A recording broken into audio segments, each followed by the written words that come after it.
ಅವನು ಕೊಟ್ಟ ಭಿಕ್ಷೆ ನನ್ನ ತಂದೆ ಹೆಣದ ಹಿಂದೆ ಹೋಯ್ತು. ಬೇಕಾದ್ರೆ ಅವನ ಹೋಗಿ ನೀನೇ ಕೇಳ್ಕೊ. ಅಪ್ಪ ಸತ್ತರೇನು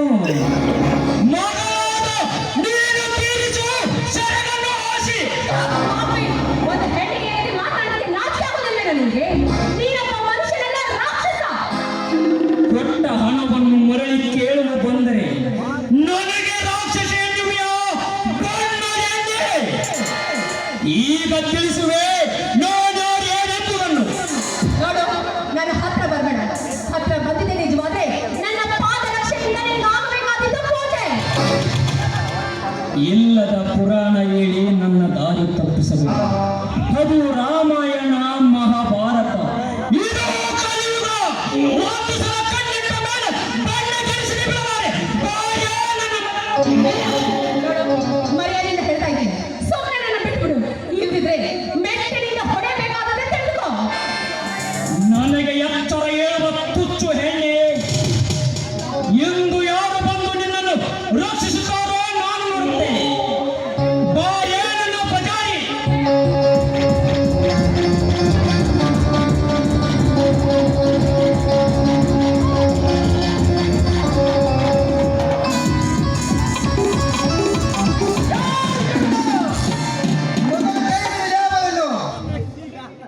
ನನ್ನ ಯಜ್ಞಕ್ಕೆ ವಿಘ್ನ ತಂದ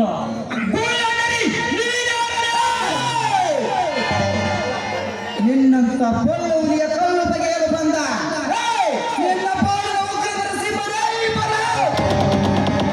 ಏ ಭರತ್, ನೀನು ಉಗ್ರ ನರಸಿಂಹ ಅಲ್ಲಲೇ. ನಿನ್ನ ಒಣ ಪೌರುಷವನ್ನು ಬಿಟ್ಟು ಇಲ್ಲಿಂದ ಕಾಲು ಕೀಳುವೆ. ಎಲ್ಲದಿದ್ದರೆ ನಿನ್ನ ಜೀವ ನನ್ನ ಕೈಯಲ್ಲಿ ಅಂತ್ಯವಾಗುವುದು. ಯಾರ ಜೀವ ಯಾರ ಕೈಯಲ್ಲಿ ಎಂಬುದನ್ನು ಆ ದೇವರೇ ನಿರ್ಧರಿಸುತ್ತಾನೆ. ಸಾಗಿ ಮುಂದಕ್ಕೆ ಆಗ ಏ ಹುಚ್ಚ, ನನ್ನ ಅಣ್ಣನಿಗೆ ಎದುರಾದ ನಿನ್ನ ಅಣ್ಣ ಲಕ್ಷ್ಮಣನ ಕೆಲಸಕ್ಕೆ ತಕ್ಕೆ ತಂದ ಉಳಿದಾನೆ ಎಂಬುದನ್ನು ಮರೆಯಬೇಡ. ಇನ್ನು ನಿನ್ನ ಬಾಳಿಗೆ ಮುಳ್ಳು ಹಚ್ಚಿ ನಿನ್ನ ಅಣ್ಣ ಶ್ರೀರಾಮನಿಗೆ ಸುಡುಗಾಡು ತೋರಿಸುವುದೇ ನನ್ನ ಮುಂದಿನ ಗುರಿ. ಅದು ನಿನ್ನ ಕನಸೆಂದು ತಿಳಿದುಕೋ ಮಗನೇ. ನೀನನ್ನು ಅಸಗುಸು ಇಲ್ಲದ ಜಾಣತನವನ್ನು ತೋರಿ ನಲರಾಮರಿಯಲ್ಲಿ ವೇಗ ಮಾಡಬೇಡ. ಹೌದಾ? ಹಾಗಾದರೆ ಬಾ, ಯಾರು ವೀರ ಯಾರು ಹೇಳಿ ಎಂಬುದು ನೋಡೋಣ.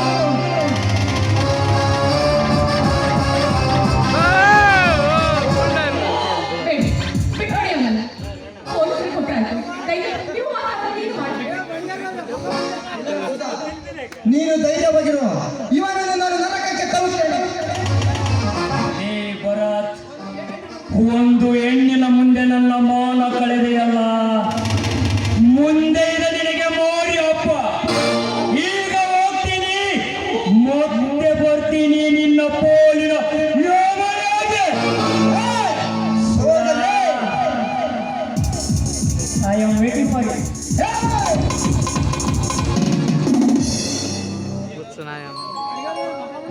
ನಿನ್ನ ಕೋಲು ಬೆದರಿಕೆಗೆ ಹೆದರನ್ನು ಹೇಳಿದ್ದಾನಲ್ಲ, ಹೋಗಿ ನೀನು ನಿನ್ನ ಅಣ್ಣನಿಗೆ ಹೇಳು. ಅವನ ವೈರಿ ನಾನೇ ಎಂದು. ಸುಧಾ, ನೀನೇನು ಇಲ್ಲಿ? ದೇವಸ್ಥಾನಕ್ಕೆ ಹೋಗಿದ್ದೀನಿ. ಅಷ್ಟನ್ನು ಈ ಪಾಪಿ ಬಂದು ನನ್ನ ಬಲಾತ್ಕಾರ ಮಾಡಿ ಬಂದ. ಸರಿಯಾದ ಸಮಯಕ್ಕೆ ಬಂದು ನನ್ನ ಮಾನ ಪ್ರಾಣ ಎರಡು ಕಾಪಾಡ್ತೀನಿ. ಅಳಬೇಡ ಸುಧಾ, ಕಾಪಾಡು ಎಂದು ಕರೆದರೆ ಆ ದೇವರೇ ಬರುತ್ತಾನೆ. ಅಂಥದ್ರಲ್ಲಿ ಈ ಭರತ ಬರಲಾರದೆ ಇರುವನೆ. ಈ ಭರತ ಇರುವವರೆಗೂ ನೀನು ಅಂಜುವ ಮಾತೇ ಇಲ್ಲ. ನಿಲ್ಲಿ ಸುಧಾ, ನಾನೇ ನಿಲ್ಲಿ. ನೋಡಿ, ಹಾಗೆ ಹೋಗ್ಬೇಡಿ. ಸರಿಯಾದ ಸಮಯಕ್ಕೆ ಬಂದು ನನ್ನ ಬಾಳಿಗೆ ಆಧಾರವಾಗಲು ಬಂದಿದ್ದೀರಾ. ನಾನು ನಿಮಗೊಂದು ಮಾತು ಕೇಳ್ತೀನಿ, ನೀವು ನನ್ನ ಬಾಳಿಗೆ ಬೆಳಕಾಗಿ ಬರ್ತೀರಾ? ಸುಧಾ, ಏನು ಮಾತನಾಡ್ತೀನಿ ನೀನು? ನಾನು ನಿನ್ನ ಕಾಪಾಡಿದ್ದು ಪ್ರತಿಯೊಬ್ಬ ಮನುಷ್ಯ ಮಾಡುವ ಆಟಕ್ಕಿರ್ತದ. ಹಾಗಂತ ನನ್ನೆಯಿಂದ ಬೆಳೆಬೇಡ. ನನಗೆ ನನ್ನದೇ ಆದ ಆಸೆ ಕನಸುಗಳಿವೆ. ನಿಮ್ಮ ಕನಸುಗಳಿಗೆ ನಾನು ಕೈ ಜೋಡಿಸ್ತೀನಿ. ಆದ್ರೆ ನನ್ನ ಬಾಳಿಗೆ ನೀವು ಆಧಾರವಾಗಿ ಬರಬೇಕು. ದಯವಿಟ್ಟು ನನ್ನ ಕೈ ಬಿಡಬೇಡಿ. ಸುಧಾ ಸುಧಾ ಸುಧಾ ಸುಧಾ, ಎಂತ ಸಂಕಷ್ಟಕ್ಕೆ ಈಡು ಮಾಡಿದೆ ನನ್ನ ಅಣ್ಣ ಅತ್ತಿಗೆಯರ ಒಪ್ಪಿಗೆ ಇಲ್ಲದೆ ನಾನು ಯಾವ ಕಾರ್ಯ ಮಾಡುವುದಿಲ್ಲ. ಅವರು ಒಪ್ಪುವುದಾದರೆ ನಾನು ಮನಸ್ಸು ಮಾಡುವೆ. ಅವರನ್ನ ನಾನು ಒಪ್ಪಿಸ್ತೇನೆ. ಆದ್ರೆ ನನ್ನ ಬಾಳಿಗೆ ನೀವು ಬೆಳಕಾಗಿ ಬರಬೇಕು. ತಬ್ಬಲಿಯಾದ ನನ್ನನ್ನ ನೀವು ಕೈ ಬಿಡಬೇಕು. ಆಗಲಿ ಸುಧಾ. ಹೆಣ್ಣು ಒಂದು ಮಣ್ಣು ಪ್ರಾಣಗೆ ಬಡಿದು ಬಂದಾಗ ಬೇಡ ಅನ್ನುವುದು ದಡ್ಡತನ. ಆದರೆ ಮುಂದೆ ನೀನು ನನ್ನ ಮನೆತನಕ್ಕೆ ಯಾವ ಕಳಂಕ ಬರಲಾಗಿ ಚೆನ್ನಾಗಿ ನೋಡಿಕೊಂಡು ಹೋಗುವ ಜವಾಬ್ದಾರಿ ನಿನ್ನದು. ಆಯ್ತೆ? ದೇವರಾಣ ಹೇಳಿದ್ರು ಸಹಿತ ಆ ಮನೆಗೆ ಯಾವ ಕಳಂಕ ಬರದ ಹಾಗೆ ನೋಡಿಕೊಳ್ಳುವ ಭಾರ ನನ್ನದು. ಇದು ಮಾತು.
ಏ ಸುಧಾ, ಕಣ್ಣಿಗೆ ಅಲ್ಲದೆ ಅರ್ಥ ಮಾಡಿ ಹೃದಯದಿಂದ ಅದಕ್ಕೆ ಇಲ್ಲ ಮರೆಯೇ ಆಗಲ್ಲ.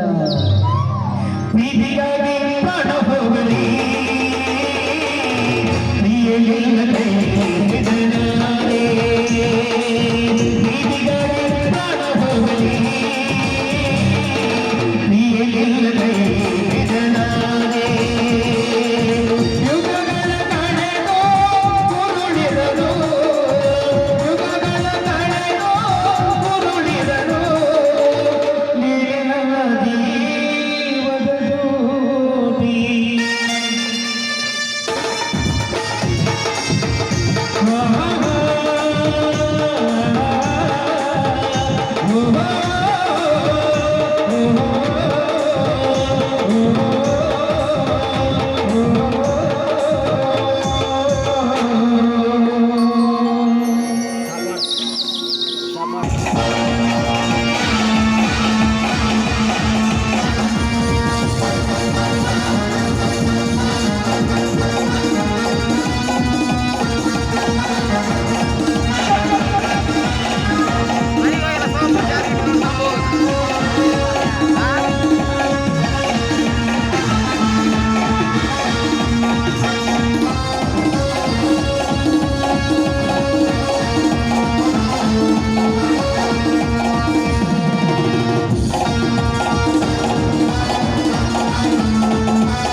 ತಪ್ಪಿ ಹೋಯಿತು ನನ್ನ ಗುರಿ.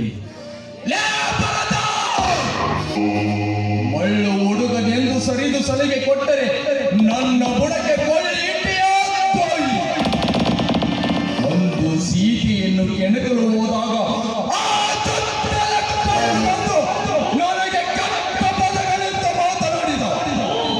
ಅವನ ನಾಲಿಗೆಯನ್ನು ಕಿತ್ತು ಕತ್ತಲಲ್ಲಿ ಕತ್ತರಿಸಿದ. ಹೋದರೆ ನನ್ನ ಹೆಸರು ಮಾತ್ರ ಬಂದು ಮಾತ್ರ ಕಾಂತನೇ ಅಲ್ಲ.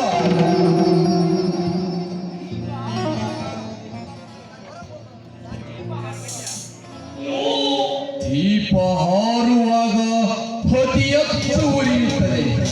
ಅದೇ ರೀತಿ ನಿನ್ನ ಸಾವು ಸಮೀಪ ಬಂದಾಗ ತುಂಬಾ ಮೆರೆಯುತ್ತಿರುವ ನಿನ್ನ ಅಣ್ಣ ಲಕ್ಷ್ಮಣನಿಗಾದ ಸ್ಥಿತಿ ನಿನಗೆ ಮಾಡದೆ ಹೋದರೆ ನನ್ನ ಸೇಡಿಗೆ ಏನು ಬೆಲೆ?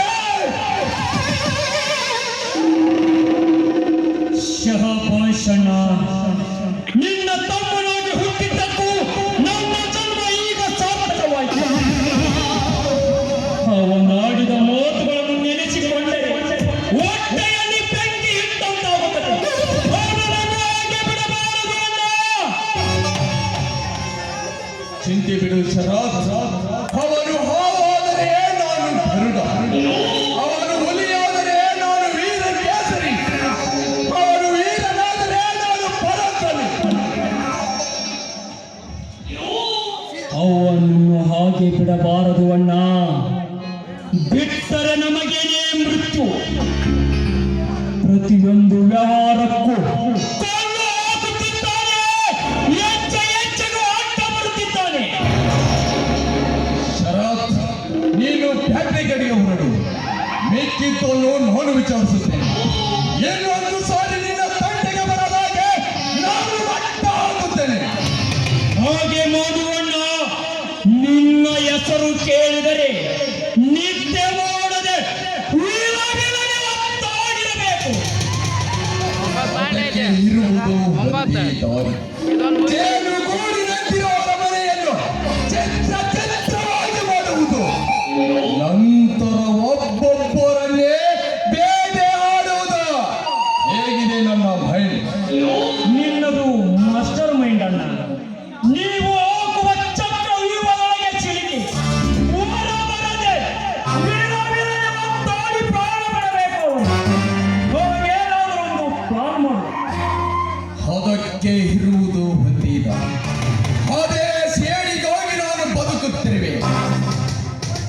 ಇಷ್ಟು ವರ್ಷದಿಂದ ಕಾಯುತ್ತಿರುವುದು ಅದಕ್ಕೆ ನನ್ನ ತಂತ್ರಕ್ಕೆ ಆ ಮಂತ್ರಾಲಯ ಬೋಧನೆಯಾಗಲೇಬೇಕು.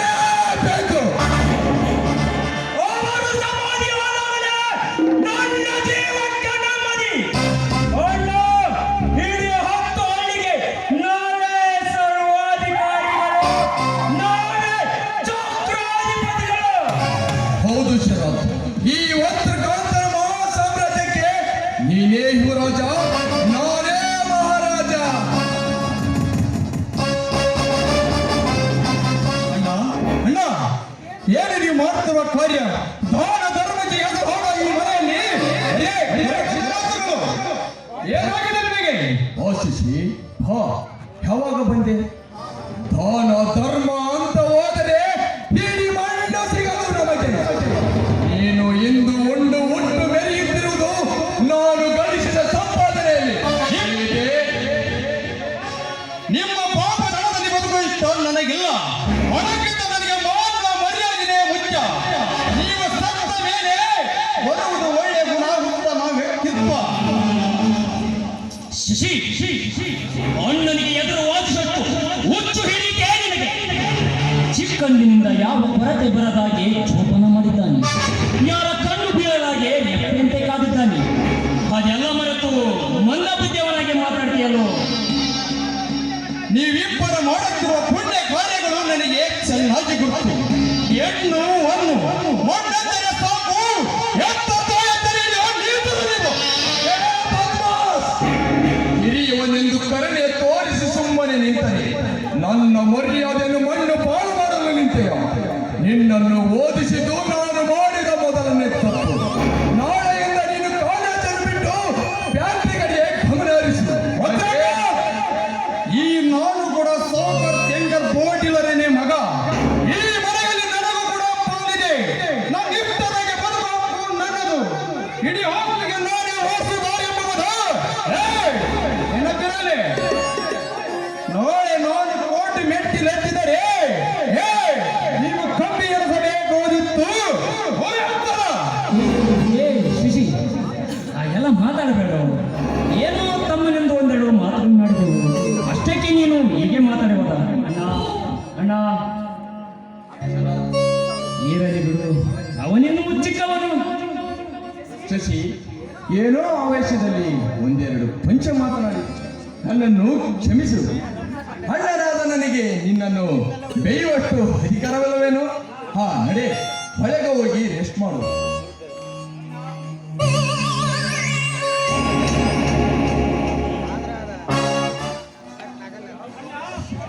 ಅಣ್ಣ, ದೀಪ ನಮ್ಮದೆಂದು ತಿಳಲು ಹೋದರೆ ನಮ್ಮನ್ನೇ ಸುಡಲು ಹೊತ್ತಿದೆ. ಸಮಯ ನೋಡಿ ಇವನನ್ನು ಮರು ಮಾಡಿ ಇಡೀ ಆಸ್ತಿಯನ್ನು ನಮ್ಮ ಹೆಸರಿಗೆ ವರ್ಗಾಯಿಸಿಕೊಳ್ಳೋಣ. ಆಗಲಿ ಬ್ರದರ್, ಇದು ನಮ್ಮ ಅಳಿವು ಉಳಿವಿನ ಪ್ರಶ್ನೆ. ನಾವು ಉಳಿಯಬೇಕಾದರೆ ಮೊದಲು ಈ ಕಾರ್ಯ ಮಾಡಲೇಬೇಕು. ನೀನು ಆ ಲಾಯರ್ ಲಕ್ಷ್ಮೀಪತಿಯನ್ನು ಭೇಟಿ ಮಾಡೋಣ. ಆಯ್ತು? Okay brother.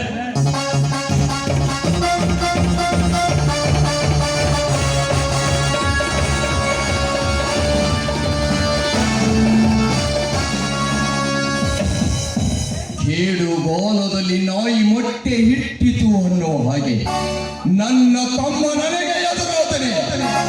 ಇದಕ್ಕೆ ಆ ಭರತನ ಕೈವಾಡ ಇರಲೇಬೇಕು.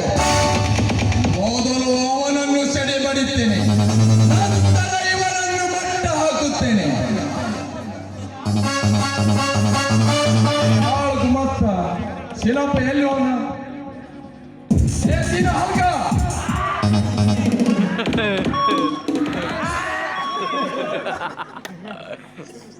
ಏ ಸೀನಾ, ನಿಂತು ನೆಲವೇ ಬಿರುಕು ಬಿಡುತ್ತಿದೆ. ಇಂಥದ್ರಲ್ಲಿ ಒಂಟಿ ಸೀನ್ ಹೋಗ್ತಿದೆಯಲ್ಲೋ ನಾನ್ಸೆನ್ಸ್. ನೀವೇನಂತ ಕೊಂಡು ಬಿಡ್ರಿ. ಒಂಟಿ ಸೀನಂದ್ರೆ ಏನಂತ ತಿಳಿದಿರಿ ನೀವು? ಅವನವನ ಒಳ್ಳೆ ನಸೀಬ ಬಂದೈತಿ, ನಿಮಗೆ ಒಳ್ಳೆ ನಸೀಬ. ನಾವು ಸೀನಕ್ಕಿಂತ ಯಾವ ಫಲ ಹೇಳ್ಬೇಡ್ರಿ, ಉತ್ಕೋ ಆಗ್ಬಿಟ್ಟು ಅವನು. ಅಂದ್ರೇನು ನಿನ್ನ ಮಾತು? ಅಲ್ರಿ ದನರ ನಿಮ್ಮಿಂದ ಆಯ್ಕ್ರಿ ಅವತ್ತು ಸುಧಾ 1 ಲಕ್ಷ ರೂಪಾಯಿ ಕೊಟ್ಟು ಕಳಿಸಿದ್ವಲ್ಲ, ಆಯ್ಕೆ ಇಳ್ಕೊಂಡ್ ಬಂದಿದ್ರಿ ಈಗ.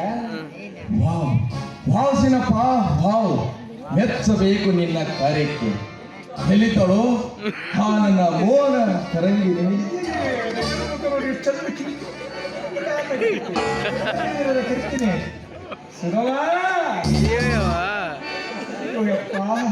ನನಗೆ ಸಿಗಬಹುದ ಸುಧಾ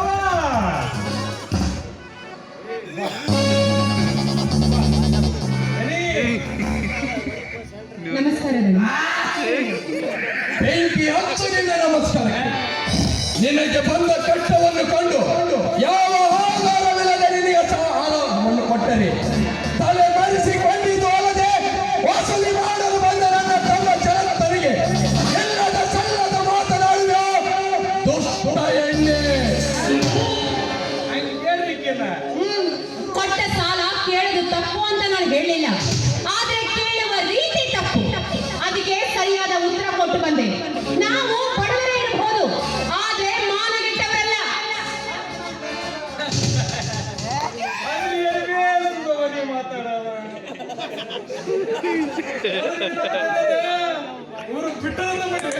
ಲೇಸಿನಪ್ಪ ಅದಿಯಾಯಿತು ಸೊಕ್ಕು ಮಗನೇ ನಿಂತು ಮೊದಲು ಹೊರಡು ನನ್ನ ಮನೆಯಿಂದ.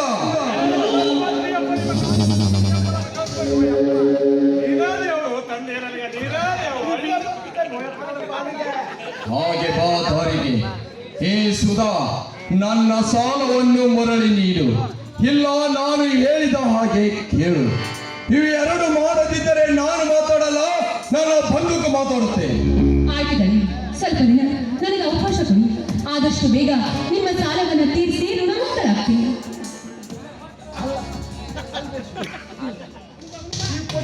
ಸಾಲ ಸಮಯ ಇನ್ನೂ ಸಾಕಾಗಿಲ್ಲ ನನಗೆ, ಆದ್ರೆ ಇನ್ನೂ ವರ್ಷ ಕಾಟಿ ಕೊಡ್ಬೇಕಂತ ಮಾಡಿ ಎರಡು ಅವ ನಮ್ಮ ಸೌಕರ್ಯದ ಬಡ್ಡಿ ಸಾಲ ಏನೈತಿ ಚುಕ್ತ ಮಾಡಿ ಬಿಡೋದ. ಅಲ್ಲ ಎಲ್ಲಿ ಮಟ್ಟ ಬರ್ತಾರೆ ಹೇಳಿ ಅವ್ರ ನೋಡೋಣ. ಆಗ್ಲಿ ಸೌಕರ್ಯ, ನೀವು ಹೇಳಿದ ಹಾಗೆ ಕೇಳ್ತೀನಿ. ಆದ್ರೆ ಒಂದು ಮಾತು, ನೀವು ಹೇಳಿದ ಹಾಗೆ ಕೇಳ್ತೀನಿ ಅಂದ ಮಾತ್ರಕ್ಕೆ ನನ್ನ ಶ್ರೀಮಂತ ತಂಟೆಗೆ ಬಂದಿದ್ದೇನಿದು ಆದ್ರೆ ಅವರು ಸೊಂಟನೇ ಮುರಿಯಬೇಕಾಗುತ್ತೆ.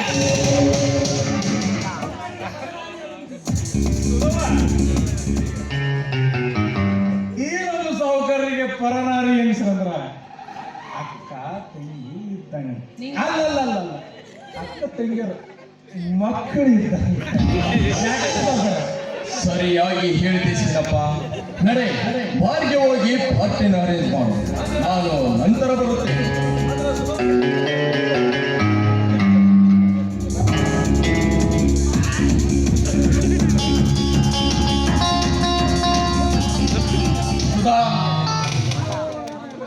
ಸುಧಾ, ನಾನು ಕೊಟ್ಟ ಸಾಲದ ರೂಪವಾಗಿ ಒಂದು ಹಾಡನ್ನಾದ್ರೂ ಹಾಡಿ ನನ್ನ ಮನಸ್ಸನ್ನು ರಂಜಿಸಬಾರದು. ಸರಿ ಬನ್ನಿ.